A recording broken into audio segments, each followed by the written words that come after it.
आज के case studies के इस लेक्चर में बात करेंगे मेंटेनेंस की। अगर आपको ऐसा लगता है कि आपके केस में मेंटेनेंस नहीं लगना चाहिए था, फिर भी लग गया है, तो ये अभी के अभी बंद हो जाएगा।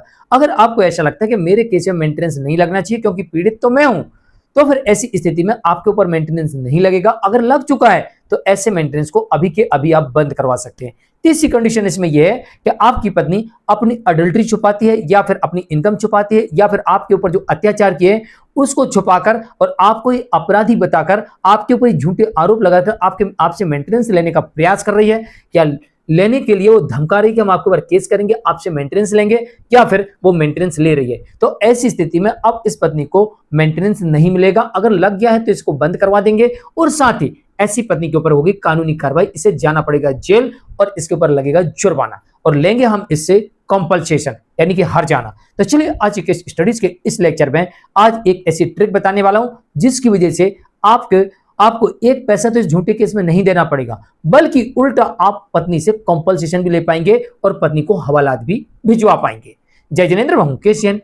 वीडियो को लाइक और शेयर कर दीजिए। चलिए शुरुआत करते हैं और आज के स्टडीज के इस लेक्चर में 3 स्टेप में अलग अलग बात करेंगे, क्योंकि हर केस में अलग अलग परिस्थिति होती है और यहां पर भी परिस्थितियां भी अलग अलग हैं। क्योंकि एक तरफ हम उत्पीड़न की बात कर रहे हैं, एक तरफ हम इनकम की बात कर रहे हैं, एक तरफ हम अडल्ट्री की बात कर रहे हैं, तो भाई परिस्थितियां भी तो अलग है। आपके केस में कौन सी परिस्थिति हो सकती है? और एक तरफ बात कर रहे हैं कि पत्नी केस लेके आने वाली है, दूसरी तरफ हम बात कर रहे हैं कि केस आपका चल रहा है ट्रायल, तीसरी बात कर रहे हैं कि आपके ऊपर आदेश हो चुका है। तो हर तरफ 3 स्टेप है। तो आज के केस स्टडीज के इस लेक्चर में 3 स्टेप में आपको अलग अलग जानकारी देंगे। ना जाने आपके केस में कौन सा वाला स्टेप लागू होता है और आप उसका इस्तेमाल करके मेंटेनेंस से बच सकते हैं, और साथ ही ऐसी पत्नी को हवाला भी भिजवा सकते हैं और इससे कंपल्सेशन यानी मुआवजा भी ले सकते हैं।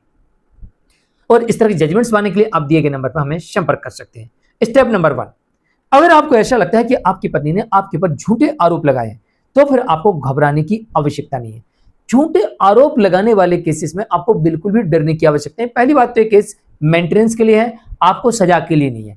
तो यहां पहले स्टेप पे तो आपको नहीं डरना। क्या होगा? ज्यादा से ज्यादा मेंटेनेंस लगेगा। दूसरी बात, इसलिए भी नहीं डरना, आज लग जाएगा, आज से 1 साल बाद, 2 साल बाद, 5 साल बाद, 10 साल बाद, 20 साल बाद, 50 साल बाद हम इसे बंद करवाएंगे। झूठा केस है तो कभी ना कभी तो ये झूठ सामने आएगा और इस केस को बंद करवा के रहेंगे।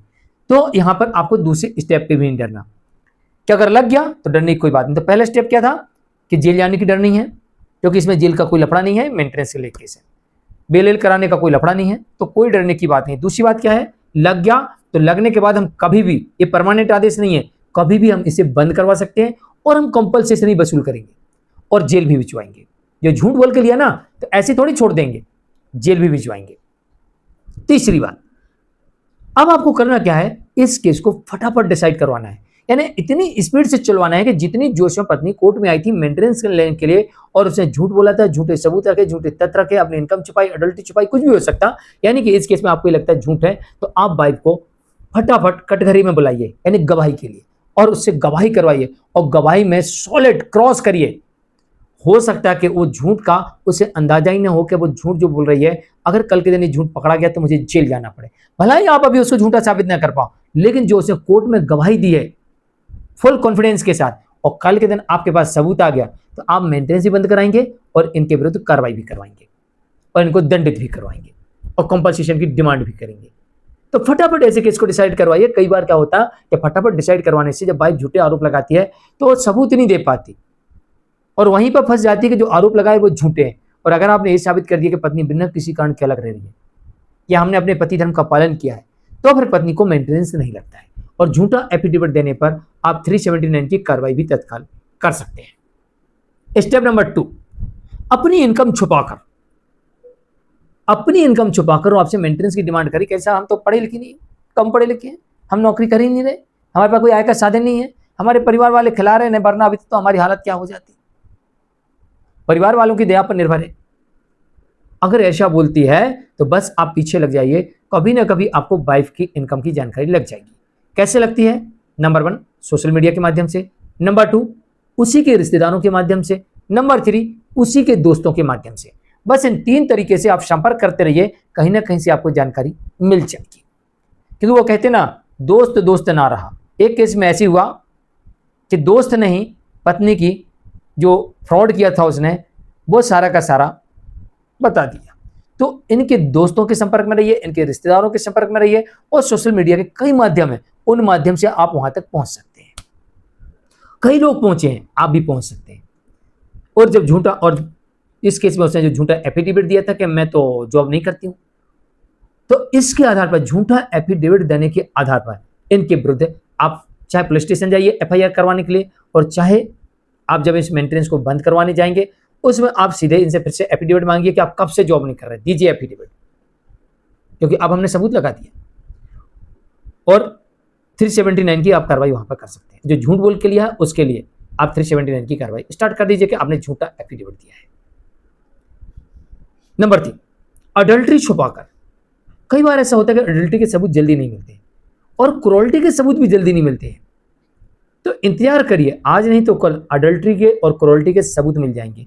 एक बार केस में आदेश हो गया इसका मतलब ये नहीं है कि आप अपील में नहीं गए तो अब आदेश फाइनल हो गया।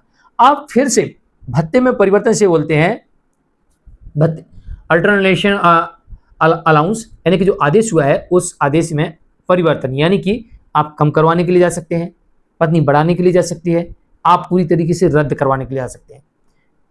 तो जैसी परिस्थितियां वैसा उसमें आदेश होता है।